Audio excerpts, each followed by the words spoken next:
کتنے جھوٹے مقدمے قائم کیے جا چکے ہیں. جاؤ خانے وال کی عدالتوں میں دیکھو کتنے جھوٹے مقدمے قائم کیے جا چکے ہیں. جاؤ ملتان کی عدالتوں میں دیکھو یہ جھوٹے مقدمے کس نے قائم کیے ہیں؟ اسی دیش کے لوگوں نے کیے ہیں. اور کتنے وکیل ہیں جو جھوٹے کیس لڑ رہے ہیں، یہ وکیل کہاں سے آئے ہیں؟ اسی دیش کے ہیں. کتنے جج ہیں جو اپنے عدل کو چند سکوں پہ بیچ رہے ہیں، یہ جج کہاں سے آئے ہیں؟ یہ اسی ملک سے ہیں.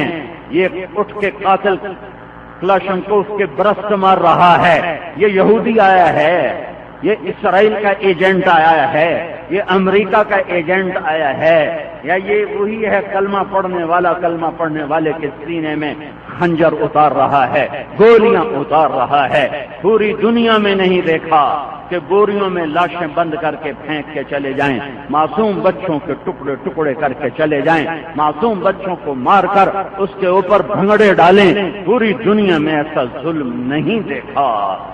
ہے تو اسی دھرتی پر ہے. کیوں بنایا تھا پاکستان؟ کس لیے بنایا تھا؟ دفع کرتے نہ بناتے ہندوستان ہی رہتا.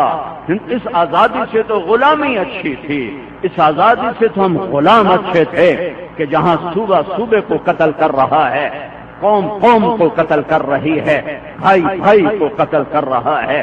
چند مرلے زمینوں پر ایک ماں کے پیٹ سے جنم لینے والے سگے بھائی آپس میں بات نہیں ہے، کلام نہیں ہے، مقدمے بازیاں ہیں، پڑوسی کو نہیں جانتا ہے. ماں ذلیل ہے اولاد کے ہاتھوں، باپ ڈر کے چھپتا پھرتا ہے اولاد کے ہاتھوں، کدائیں کتے طرح پے نہ جاوے، کدائیں وٹ نہ لوے ہلکے کتے دی طرح. باپ چھپتے پھر رہے ہیں کہ اولاد ہلکے کتے بن گئے. تو امریکہ مرد آباد، یہ امریکہ نے کیا ہے یا میں نے اور آپ نے خود کیا ہے؟ یہ میرے تیرے ہاتھوں کی کمائی ہے. یہاں ایک ظلم کا میرے نبی کا فرمان ہے، ایک آدمی مظلوم قتل ہو جائے، ایک آدمی مظلوم قتل ہو جائے، وہ یہودی ہے، وہ عیسائی ہے، وہ ہندو ہے، وہ سکھ ہے، وہ کافر ہے، وہ دہریہ ہے، وہ شرابی ہے، وہ زانی ہے، وہ جواری ہے. ایک آدمی مسلمان نہیں، ایک آدمی بے گناہ قتل ہو جائے اور اس کے قتل کرنے پر ساری دنیا کی رائے ہو، مار دو. 700 کروڑ انسان، ایک کم 700 کروڑ انسان. اس وقت دنیا میں 7 ارب انسان ہیں، ایک کم 7 ارب انسان کہتے ہیں اس کو مار دو. مارنے والا ایک ہوگا، 2 ہوں گے، 10 ہوں گے. 7 ارب نے کہا مار دو. 7 ارب ہوں، 7 کھرب ہوں، 700 کھرب ہوں، میرے نبی صلی اللہ علیہ وسلم کا فرمان ہے ایک بے گناہ قتل پر اگر پوری دنیا کے انسان متفق ہو گئے ہاں مار دو تو اس ایک کے بدلے میں اللہ سب کو جہنم میں ڈال دے گا. کہ ہم نے کس کی گردن پہ چھری پھیری ہے؟ جسے اللہ نے بنایا. ایک کافر دہریہ ابراہیم علیہ السلام کا مہمان بن گیا.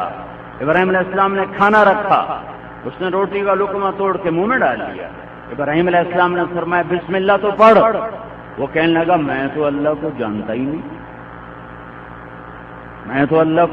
نہیں.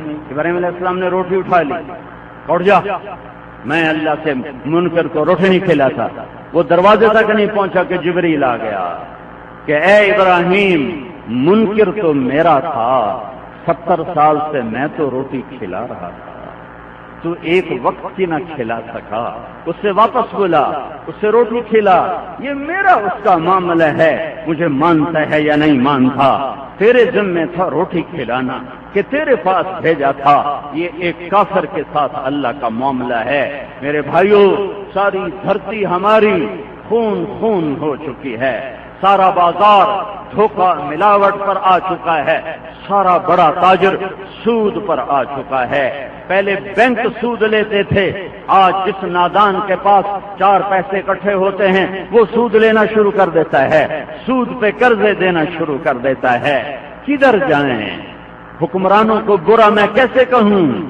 میرے تو 18 کروڑ داغدار ہیں، میں خود داغدار ہوں، میں خود داغدار ہوں، میں پہلے داغدار ہوں، میں اپنی پاکیزگی بیان نہیں کرتا، ہم سب داغدار ہیں، ہم سب کو توبہ کی ضرورت ہے۔ میرے بھائیوں، قوموں کو ڈبونے میں صرف حکمرانوں کا قصور نہیں ہوتا، قومیں اس وقت ڈوبتی ہیں جب سارے اپنے سفینے کو ڈبونے کے لیے برمے ہاتھ میں لے کر چھید کرنا